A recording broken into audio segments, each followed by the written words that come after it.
Botafogo, ele vai de um tropeço na série da Série B até a final inédita em 1.100 dias. Tem reportagem aqui no UOL contando essa saga do Botafogo. Essa final da Libertadores marca uma virada de chave incrível na história do Botafogo. Em 1.100 dias, o clube saiu da Série B do Brasileirão para assumir o protagonismo do futebol brasileiro nesse momento, com a liderança do Brasileirão, brigando pelo título no segundo ano consecutivo e a final mais importante da história do clube. É um negócio realmente bastante importante. Tem a reportagem aqui no UOL contando essa saga botafoguense.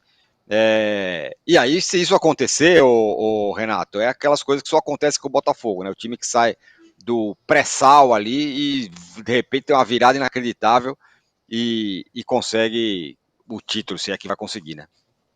Mas isso aí tem uma explicação, né? Isso aí tem um nome e sobrenome, John Textor.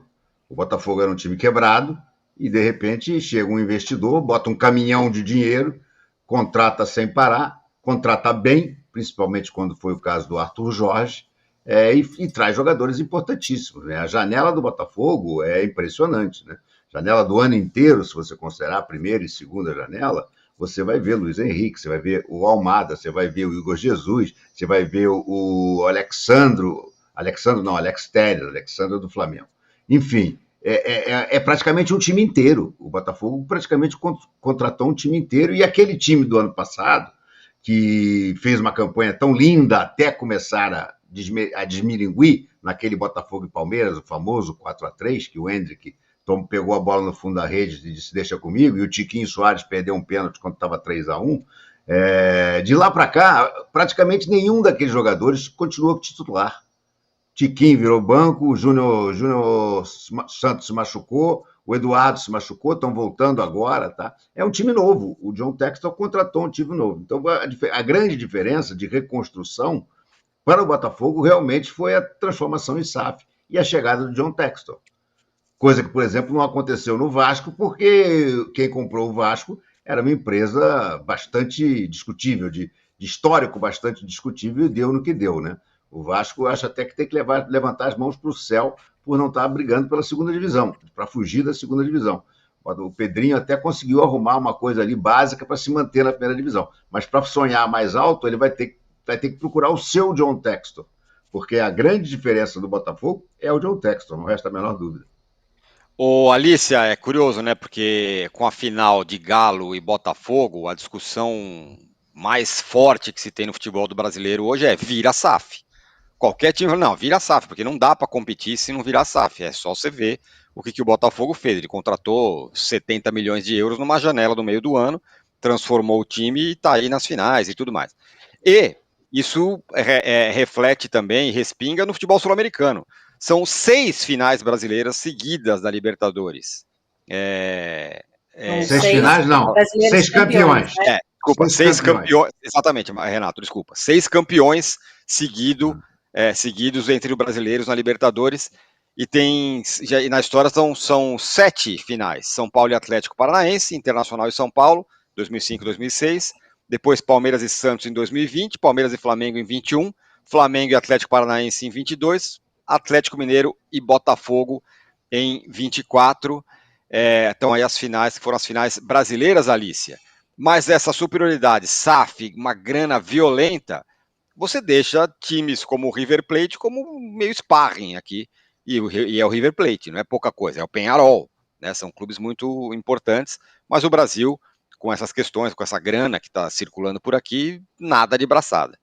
O que eu quero dizer é o seguinte, respinga lá fora e aqui dentro, porque aqui dentro estamos falando, tem que virar SAF, pelo amor de Deus, não tem outro jeito. E lá fora, então, nem se fala.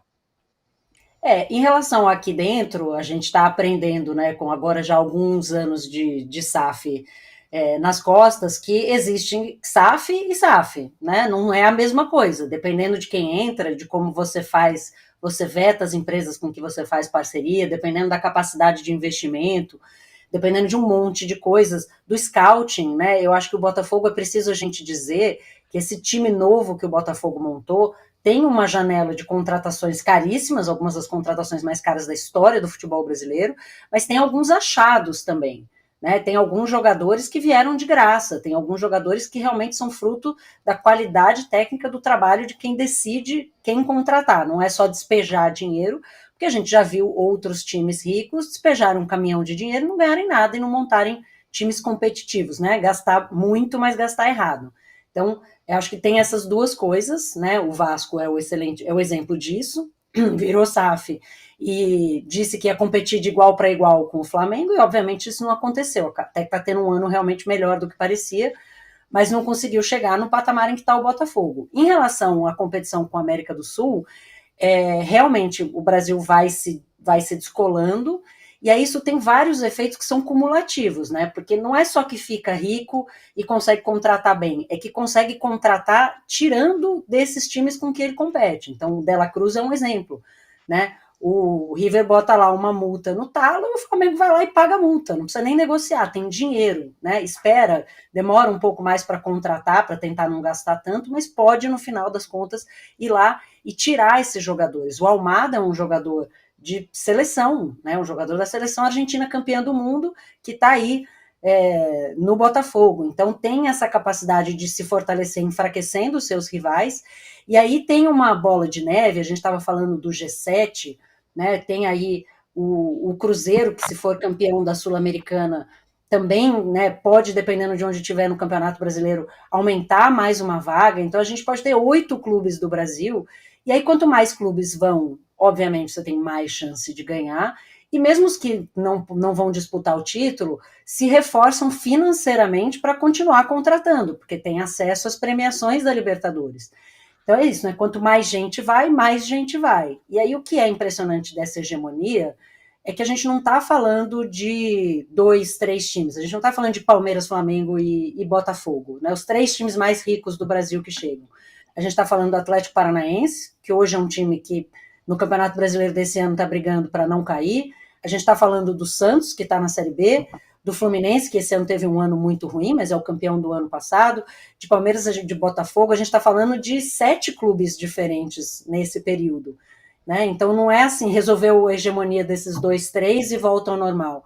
Não, ela é uma hegemonia que atinge, inclusive, os times que não têm esse poderio financeiro, né? Então, mesmo aqueles clubes de meio de tabela no Brasil, médios do ponto de vista financeiro, conseguem superar os seus rivais. E aí, se a gente vai para a Sul-Americana, é ainda mais impressionante, porque você tem um clube como o Corinthians, que é um clube que está vivendo um ano terrível, né? Que tudo bem, chegou à semifinal da Copa do Brasil, mas que está brigando contra o rebaixamento no Campeonato Brasileiro, né, tendo permanecido a maior parte, né, da competição no Z4, que pode também, né, ou se classificar hoje, brigar por um título sul-americano. Então, é uma hegemonia, a gente está falando que pode ter finais brasileiras nas 2 competições da Conmebol, né, Conmebol ali mordendo os cotovelos desesperada, porque pode ter 4 clubes brasileiros.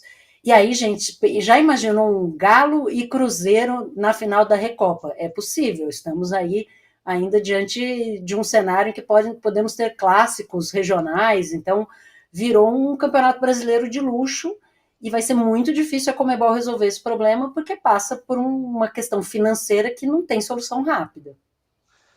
Vai ser curioso, né? Uma Recopa entre mineiros lá em Cochabamba.